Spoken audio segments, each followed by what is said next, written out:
महाबुद्धिर्महासिद्धिर्महायोगेश्वरेश्वरी महातन्त्र महामन्त्र महायन्त्र महासना महायागक्रमाराध्या महाभैरवपूजिता महेश्वरं महाकल्पं महाताण्डवसाक्षिणी महाकामेश महिषी महात्रिपुरसुन्दरी चतुष्षष्ट्युपचाराढ्या चतुष्षष्टिकलामयी महाचतुष्षष्टिकोटि योगिनी गणसेविता मनुविद्या चन्द्रविद्या चन्द्रमण्डलमध्यगा चारुरूपा चारुहासा चारुचन्द्रकलाधरा चराचर जगन्नाथा चक्रराजनिकेतना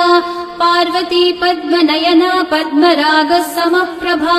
पञ्चप्रेतासनासीना पञ्चब्रह्मस्वरूपिणी चिन्मयी परमानन्दा विज्ञानघनरूपिणी